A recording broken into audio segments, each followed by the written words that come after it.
Hey everybody, thank you for joining us.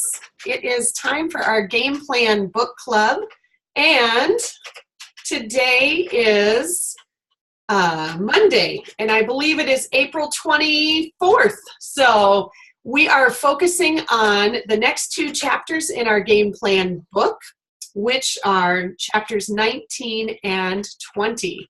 So I'm grateful that you have joined today, and we will be looking forward to your interaction, your suggestions. So over in the chat box, if you are on your computer, why don't you go ahead and tell us what your rank is and what it is that you feel like has been successful in attaining that rank. And we will kind of springboard off that today as we help you set your goals to head to the next rank and figure out what needs to happen there. So obviously the key to ranking up is action and consistency and momentum. Once we have achieved a goal and we are working to certainly support that rank, I hesitate to use the word maintain because maintain seems very mundane to me. And I want everybody to be focused on forward motion, not maintaining rank, because to me, if your goal is to maintain, you're declining. Because when you maintain, that means there's no growth. Does that make sense? So we want to be always forward looking, okay? The one key that I was taught very early on and definitely still hold a lot of truth in this concept is that helping people realize the benefits of essential rewards is your commission insurance policy. Okay, so you may want to jot that down. That is the key to making sure that your check never takes a dive, and that's really important. So it is very critical that as we do intro classes, and I just spent the last hour this morning kind of reworking the 101 script. I'm going to be teaching a 101 class tomorrow night, and every time I do it, I feel like I'm tweaking it a little bit more to make it sound more like me, to be more organized, to have a better flow, that sort of thing. So if you're in the area and you want to come, you are more than welcome. You can check out my Facebook page for all the details where that is. But it is important during those 101 classes that we mention essential rewards multiple times. We can mention it very casually. For me, in part of my story, every single time I talk about Ningxia Red as a product, I always throw in that when we were introduced to Ningxia Red, that was when we got started on essential rewards. And at that moment in the class, that's all I say. But I want them to hear it several times, because when I get to the close and we're working on inviting people and enrolling them, I don't want that to be the first moment that they've heard about essential rewards. I want it to be like, oh yeah, I heard you say that, but I wasn't really sure what it was. Okay, great. So I've already broken the ice. Now I can dive in a little bit deeper and say, you know, ER is awesome because that's where I get to help you save money. Okay, and I love calling it a wellness box. Those monthly boxes are super trendy. You can get them for your dog, you can get them for your homeschool kid, you can get them for improving your brain acuity. There are wellness boxes for everything. I think they started out with clothes and with food, but now every company is realizing that if we put together a bunch of stuff, I mean, there's even faith boxes where you get different faith-oriented products, including essential oils sometimes, believe it or not. And every month you get a box, you know, faith box delivered to your doorstep. So this is no different. It's just an opportunity that we need to make sure that they know about. So, Sarah says that the key to ranking up is that you never ever let someone walk out of a class and not touch base with them again. And clearly, the magic to our business, what really makes it hum and successful, is our amazing customer service and follow-up. We have to knock the competition out of the park. We have to build relationships. We have to be creative, which is really my favorite part, to see how creative and how different can we be in touching base with these people that we have welcomed to our team. How can we build those relationships? Maybe you have a team potluck. Maybe you have a team day at the park. And I'm not even talking about education or pushing product or making roller balls or bath salts. I'm just talking about, let's get everybody together and start building those relationships and helping people network and growing to know each other, because we have a huge asset in our team that I think we seldom capitalize on. So we want to make sure that they understand they're very well taken care of. Sarah talks about a cold, hard fact here that I think all of us need to realize. She says, the fact is, you could conceivably get to silver completely on your own. You could find 2 friends, sign your mom, and sell 40 kits on each leg and a few outside those legs, and you could make it. Okay? Your pin will show up in the mail. You'll enjoy every moment of the silver retreat gifted to you, and you'll literally earn every single drop of that rank single-handedly, which is not a good thing. Do you hear what I'm saying? Your 2 leaders could potentially spend their 100 PV and you would be off and running. But here's what I need you guys to understand. That tactic of you being the end-all be-all, that will never, ever get you beyond silver, because you need real leadership. You need real team members that are linking arms with you in order to make any of the higher ranks work, okay? So we're going to talk about the leadership part in the next chapter a little bit, but what she goes on to talk about is that lack of follow-up with new members will definitely lead to massive amounts of people going inactive. And I think that to a certain extent, every single one of us has felt that in some degree or another. And there's a natural attrition rate that is going to occur no matter, our best efforts. So don't beat yourself up. But the point is what can we do moving forward that will enhance our retention rate, okay? So getting them on essential rewards and getting them educated is definitely one of the biggest things. Sarah talks about a schedule for kind of how her month flows. And I think that this is a fantastic idea. This is not something that I have been terribly disciplined, although I think that there are certain things I do at certain times of the month. I just don't necessarily have them all written out. And if some of you do have a schedule that you follow, I would love for you to share what that looks like for you and how that is working. She talks about her monthly calendar being the last week of the month. So that's kind of where we are right now. She schedules all of her classes for the next month. So anybody do that? Okay, so that is definitely something that I do, and I've got classes booked clear until June right now.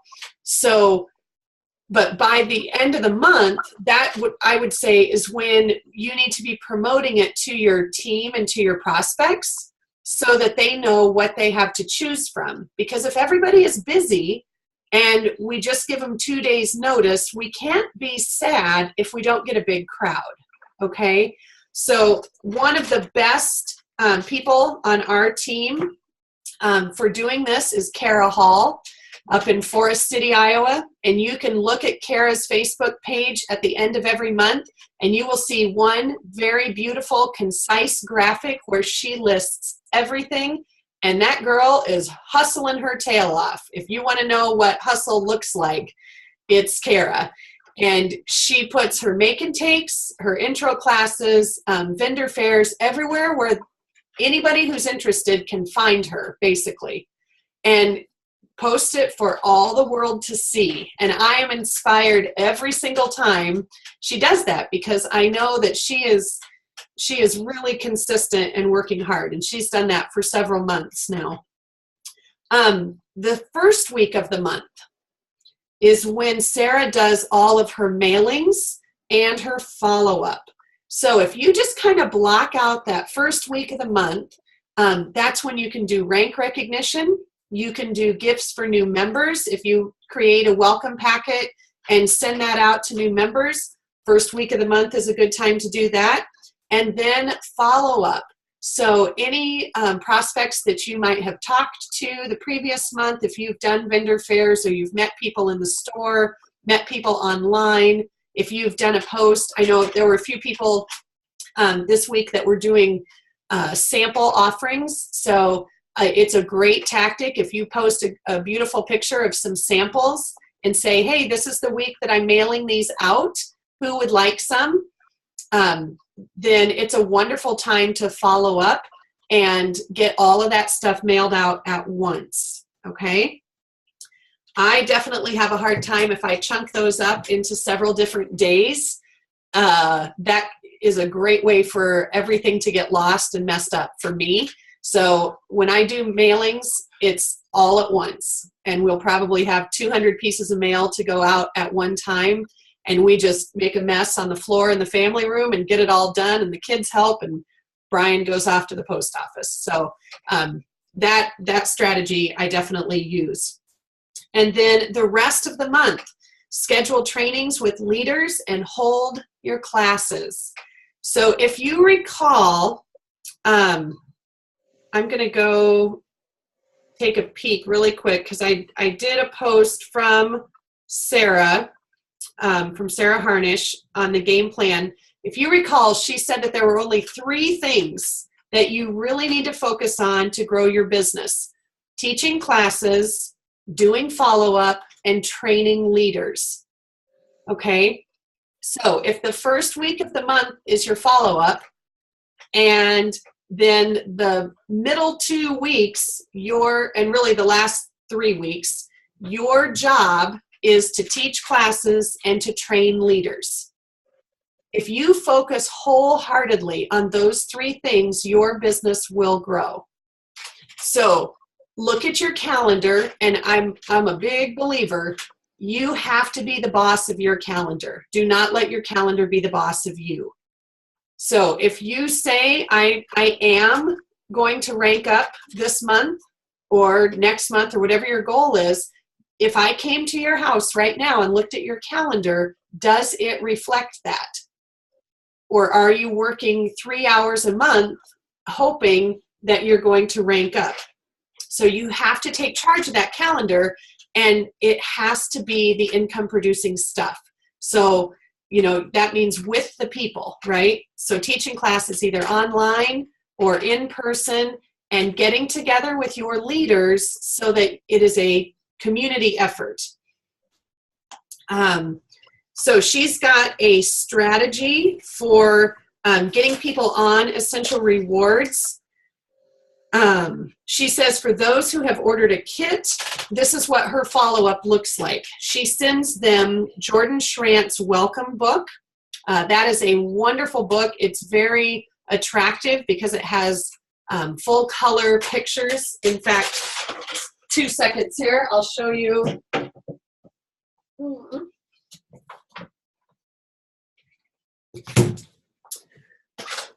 That's what this one is. And it's got all kinds of wonderful things in there. Goes through Ningxia Red. It goes through Essential Rewards. It is a nice one. The Essential Oils Starter Guide is also a fantastic resource. Here's the truth. Pick which one you like the best, which one resonates with you, and then just be consistent with it.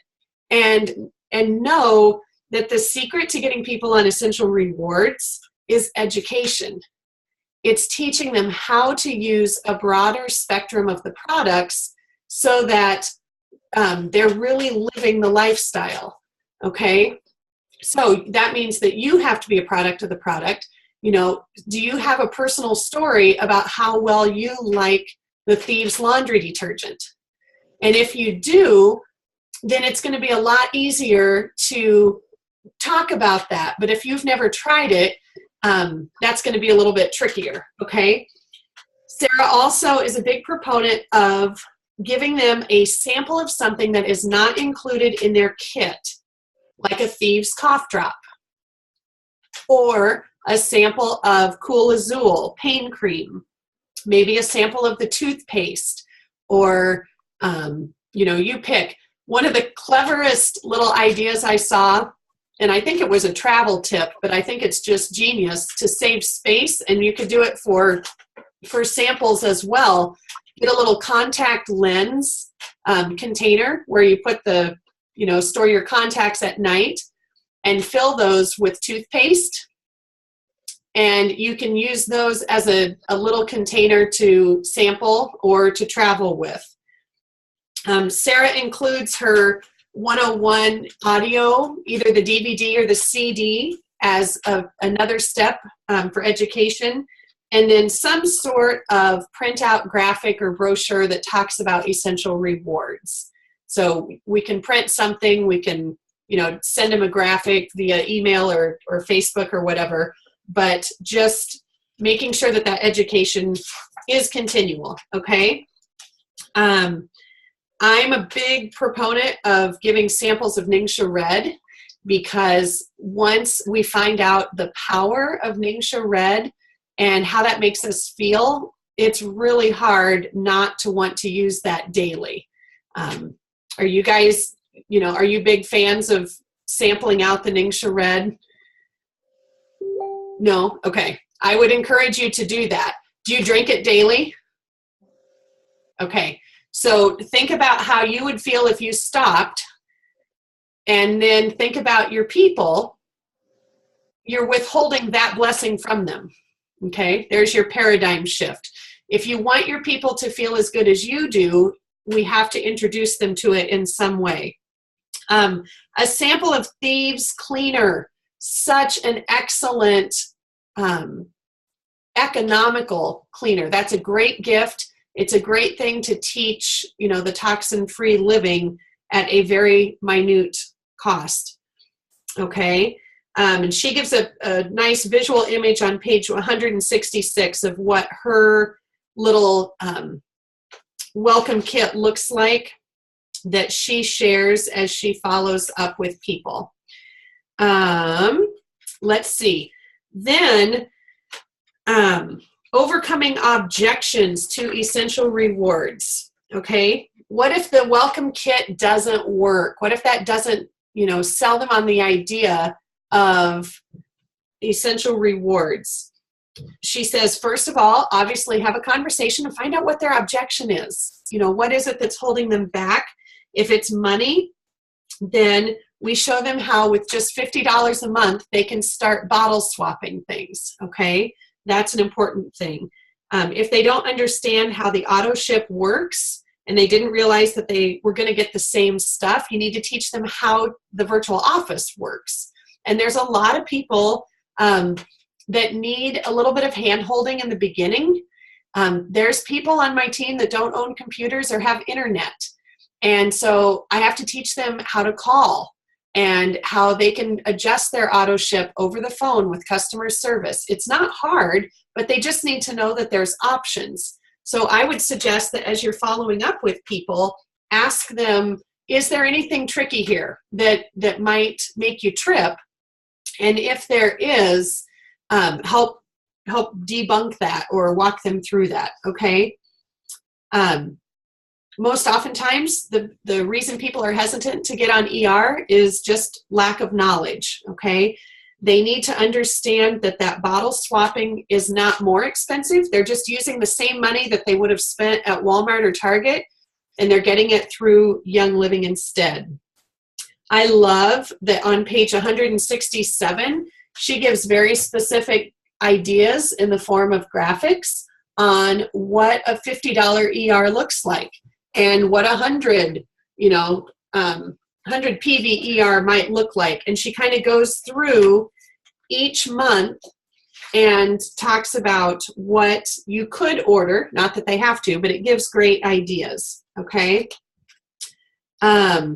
So why is ER critical? Well, obviously, we want people to learn to incorporate Young Living products into their home, okay? That's how we get rid of the junk, okay? Visually, when people come into your home, if they go to the bathroom and you have Bath & Body Works soap, that sends an incredibly mixed message. Would you agree? And so if they come to your house for a class and they're like, oh, well, she wants me to buy this stuff, but she's not even using it, I guess it's probably not that big of a deal. Okay? We are living the Young Living lifestyle, which means that if you come to our house and you open our cupboard, if you come to our laundry room, if you look under our sink, you're going to see Young Living products, okay? Now, there's a few things that I haven't figured out substitutions for yet, but as far as what Young Living sells, that's just what we use. So be a product of the product and be consistent with that so that as you are entertaining, even if it's not a class, if you're just having friends over, you want to be genuine and authentic in that way. Second reason that it's critical that they get on ER is because one of the secrets from going to star, to senior star, to executive, to silver is that you have to lay that groundwork that the legs are going to have the correct OGV that they need. You want to make sure that the top two people on your qualifying legs are going to be reliable. So educating them to be team players is quite important, okay? You don't want to build a leg up to 4,000 and then have the top person on that leg not place an order on ER. That would be a bummer, okay? Train your leaders to do the same thing. Obviously, you can't do this alone, so you need a team effort. Essential Rewards has a lot of benefits, so don't be shy about sharing those. Be bold and talk about it just like you talk about your love of the oils, okay? And I always just say we're doing people a favor. We're really sharing the blessing with them when we let them know how they can save some money, okay? Very good. So any other thoughts or questions about Chapter 19? If so, share those over in the comments. That would be awesome. Perfect. Okay, so let's take a look at Chapter 20. This is the beginning of Part 6, okay? And in Part 6, this is where we talk about leadership. And this is an incredibly important part of building a successful, cohesive team. So some people come into this business with great leadership skills based on prior jobs or based on, just life experiences, and that's kind of a natural thing. And some people need personal development in order to gather up kind of the fortitude to figure out how to lead a group of people. So let's see here. She talks a lot about her experience with Danny Johnson with Time Secrets, and I don't have anything personal to add to that because I have not been to a Danny Johnson training. She does first steps to success. And I know that there are a lot of Royal Crown diamonds and diamonds who are huge, huge Danny Johnson fans. I just have not gone to one of her trainings yet, so I cannot speak to that personally. If that is something that you feel pulled to do, I highly encourage it. Here's the truth. Personal development comes in lots of shapes, all different forms. And the key is not what you do. The key is that you do it. And it may be from reading a book. It may be from watching YouTube videos from really great personal trainers, or it may come from attending events. But the kicker is we have to engage in personal development daily, because the opposite of that is the negative influence that comes from life in general. And there's so much negativity that is just natural that we have to counteract that. So, so she lists a couple of really good resources. Lisa Turkhurst, I don't know if anybody's read The Best Yes. I have read that one. I would agree. It's excellent. She's a Christian author, and that is an awesome one. Dr. Henry Cloud's books, he's got an entire series about boundaries, and I would highly recommend that you read that. There are boundaries for parents. There are boundaries for leaders. All kinds of books. Go grab an Amazon link and just kind of look through what I wrote. Dr. Hay Cloud. Let's call him Henry Cloud. There you go. He is an excellent author. I've actually got the Boundaries for Leaders on Audible on my phone, and I listen to that over and over. But there are absolutely healthy boundaries that each of us need to have and maintain as leaders and as business people, as parents, as spouses. It's a very, very healthy thing to have good boundaries. So, in addition to that, I want to put in a mighty huge plug, and I realize that everybody on here is at different levels, but let me tell you a little bit about what I engaged in earlier this year. I did a 12-week small group coaching experience with Eric Walton. And Eric Walton is the author of a book called Downline Leadership. And he is a John Maxwell certified trainer. He is also a diamond in Young Living with his wife, Tammy. And you guys, I will just tell you that this was probably one of the most impactful experiences that I've had. It was outstanding, and it is not expensive in terms of what I gained from it. I would have happily paid 4 times what I paid. So for the 12 weeks, it was $400, and you break it down into two $200 payments, and it was awesome. So our group was just platinums and diamonds, and we would go through, there were 5 participants plus Eric. So there were 6 of us. We used Zoom. There was one gal from Canada. The rest were from the US. And we went through so many different facets of leadership and of personal development. It was amazing. So the first 6 weeks of it are all about working on you. And the second 6 weeks are all about learning tools and techniques to implement with your team so that you can be a more effective leader. If you've got folks that are on your team that you think would benefit from this, share it with them. And I will be glad to share contact information with you if you would like, or you can just look up Eric on Facebook too. He'll be happy to send you the information so that you can read a little bit more about it. But all of that to say that personal development is not optional if you want to succeed.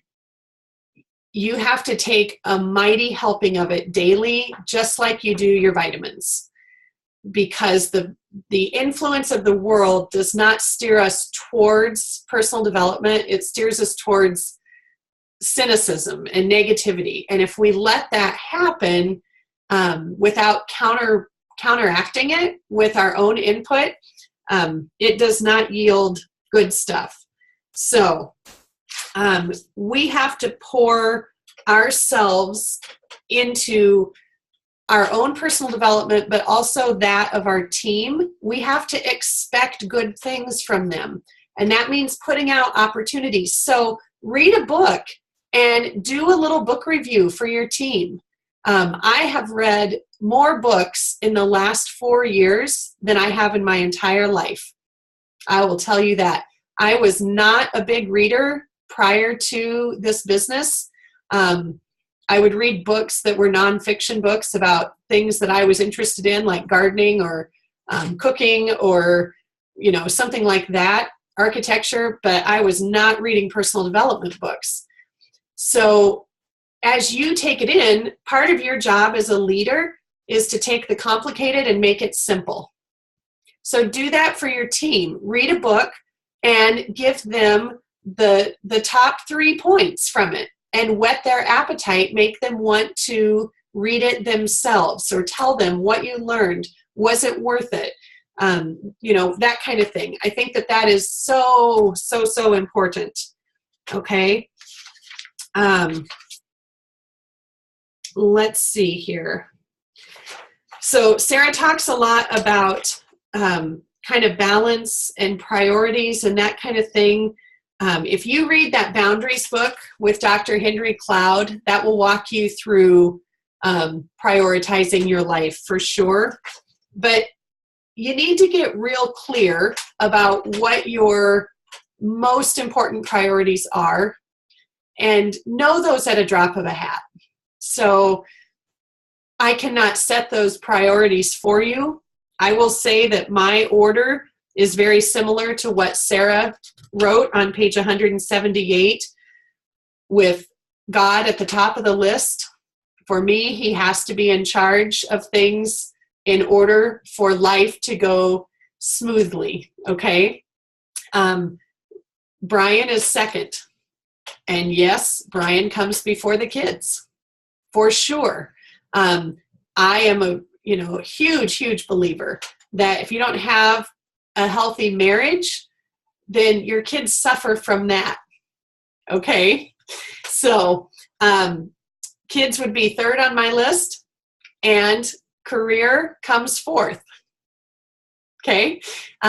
So that resonates with me because that feels like the priorities are right. When they are in order and I'm dedicating the right amount of time to each of those in their proper order, it works out way better. Okay. So let's see. I would love to, before we close, love to have you share in the chat box what, if there are balance or boundary struggles, what do you struggle with? If it's time management or if it's, prioritizing people or budgeting, how do you make that resonate? If there are specific areas that you're finding to be more challenging than others, let's go ahead and share those.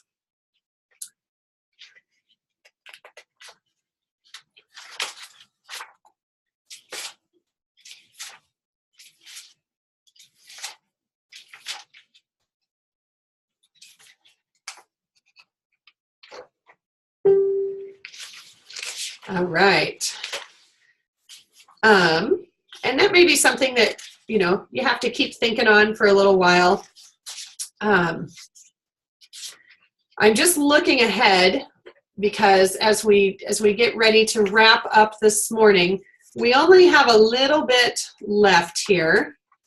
Like about 5 chapters, but here's the interesting news. I'm going to be gone for the next 2 Mondays, And so we have a couple of options. We could have a substitute teacher fill in, and I'm probably looking at one of them, for the next 2 Mondays and carry on with the same schedule. Or we can hit pause for a couple of weeks and come back on the day after Mother's Day, whatever that is, the 14th, I think. No, 15th. So let's take a quick poll. You four, you get to decide. Would you rather carry on and just continue the book discussion on these last few chapters so that we're on time schedule, or are you okay if we press pause for 2 weeks and finish on May 15th? You get to vote.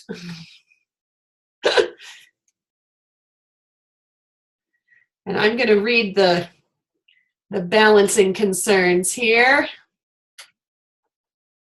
All right, thank you, Amy, for your vote.